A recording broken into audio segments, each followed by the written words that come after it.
اعوذ باللہ من الشیطان الرجیم، بسم اللہ الرحمن الرحیم۔ عید الاضحیٰ کی دعا۔ بارہلا یہ مبارک و مسعود دن ہے جس میں مسلمان معمورہ زمین کے ہر گوشے میں مجتمع ہیں، سب جمع ہیں۔ ان میں سائل بھی ہیں، طلبگار بھی ہیں، التجا کرنے والے بھی ہیں، خوف زدہ بھی ہیں۔ وہ سب ہی تیری بارگاہ میں حاضر ہیں، تو ہی ان حاجتوں کو ادا کرنے والا ہے اور ان کو دیکھنے والا۔ لہٰذا میں تیرے جود و کرم کو دیکھتے ہوئے اس خیال سے کہ میری حاجت برادری تیرے لیے آسان ہے، تجھ سے سوال کرتا ہوں تو رحمت نازل فرما محمد اور ان کی آل پر۔ اے اللہ ہم سب کے پروردگار، جبکہ تیرے ہی لیے بادشاہی ہے، تیرے لیے حمد ہے، کوئی معبود نہیں تیرے علاوہ، جو برباد کریم مہربانی کرنے والا، نعمت بخشنے والا، بزرگی اور عظمت والا ہے۔ اے اللہ ایسی بھلائی جس سے تو ان پر احسان کرے، انہیں اپنی طرف رہنمائی فرمائے، یا اپنے ہاں ان کا درجہ بلند کرے، یا دنیا اور آخرت کی بھلائی عطا کرے۔ اے اللہ اپنے عبد رسول حبیب منتخب اور خلاق محمد پر اور ان کے اہل بیت پر جو نیکوکار ہیں، پاکیزہ ہیں، پاک ہیں، بہترین خلق ہیں، ایسی رحمت کہ جس کے شمار پر تیرے علاوہ کوئی قادر نہیں ہے۔ اے اللہ میں اپنی حاجتیں تیری طرف لایا ہوں، اپنے فقر و فاقہ، اپنی حاجت کو تیری بارگاہ میں پیش کرتا ہوں۔ میں اپنے عمل سے کہیں زیادہ تیری رحمت پر مطمئن ہوں، اور بے شک تیری مغفرت و رحمت کا دامن میرے گناہوں سے کہیں زیادہ وسیع ہے۔ اے میرے مولا و آقا، آج کے دن میری تیاری سر و سامان کی فراہمی تیرے عفو و عطا کی امید پر ہے۔ اے میرے معبود تو محمد اور ان کی آل پر رحمت نازل فرما۔ آج کے دن میری امیدوں میں مجھے ناکام نہ کر، اے وہ جو مانگنے والے کے ہاتھوں تنگ نہیں کرتا، نہ بخشش و عطا سے جس کے ہاں کمی ہوتی ہے۔ میں اپنے کسی عمل خیر پر جسے آگے بھیجا ہو سوائے محمد و آل محمد صلوات اللہ علیہم کی شفاعت کے کسی مخلوق کی سفارش جس کی امید رکھی ہو، اطمینان کرتے ہوئے تیری بارگاہ میں حاضر ہوا ہوں اور تجھ سے ہی بخشش کا سوال کرتا ہوں۔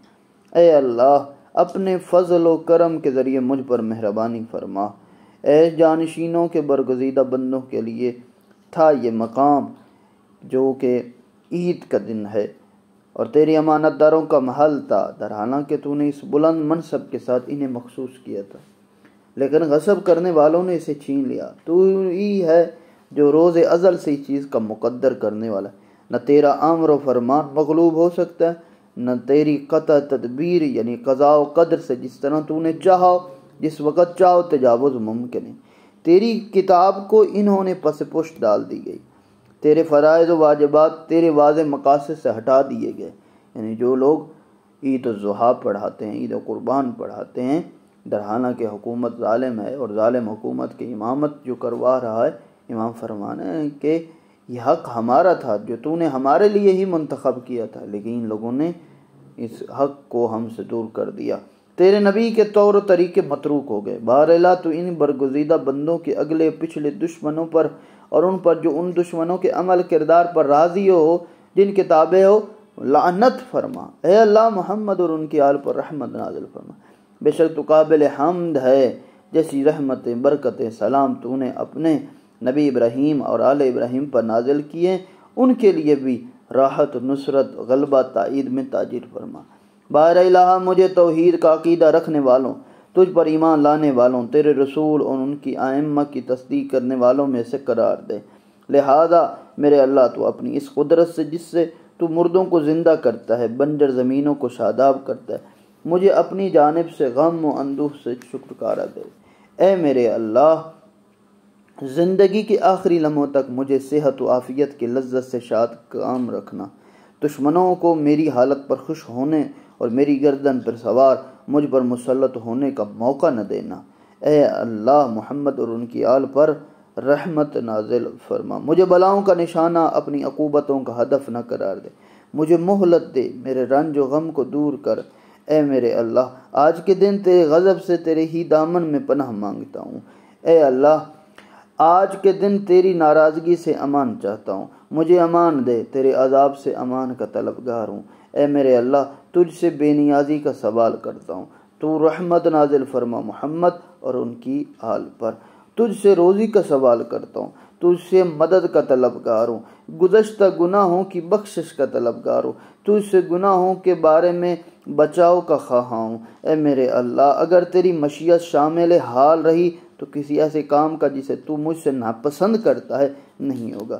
اے میرے اللہ، تو مہربان بھی ہے، تو نعمتوں کے بخشنے والے بھی ہے، تو مالک ہے، تو خالق ہے۔ جو کچھ بھی میں نے مانگا، جو کچھ بھی طلب کیا ہے، جن چیزوں کے حصول کے لیے تیری بارگاہ کا رخ کیا ہے، ان سے اپنا ارادہ، حکم، فیصلہ متعلق کر، انہیں جاری کر دے، اور جو بھی فیصلہ کرے اس میں میری بھلائی قرار دے۔ اے میرے اللہ، اس کا سلسلہ یعنی رحمت و بخشش آخرت کی خیر و نیکی، وہاں کی نعمت فراوان سے ملا دے۔ اے تمام رحم کرنے والوں سے زیادہ رحم کرنے والے۔ اس کے بعد میرے آقا علیہ السلام نے ہزاروں مرتبہ محمد اور ان کی آل پر درود بھیجا، اور ایسے ہی امام کرتے تھے۔ یہ دعا روز جمعہ بھی پڑھتے تھے اور عید الاضحیٰ کے موقع پر بھی پڑھتے تھے، جو بار بار اللہ کی بارگاہ میں شکایت بھی کرتے تھے، دعا بھی مانگتے رہتے تھے کہ میرے اللہ، یہ جو ممبر ہے، یہ جو امامت کا جو منصب ہے، یہ جو خطبہ دینے کا منصب ہے، یہ تو نے ہمارے ذمے کیا تھا، ہمارے حق میں تھا، لیکن ظالم حکومتوں نے ہم سے چھین لیا۔ امام باقر علیہ السلام سے روایت ہے کہ اے عبداللہ، مسلمانوں کو عید الاضحیٰ یا عید الفطر، اس میں آل محمد کا غم اور حزن تازہ ہو جاتا ہے۔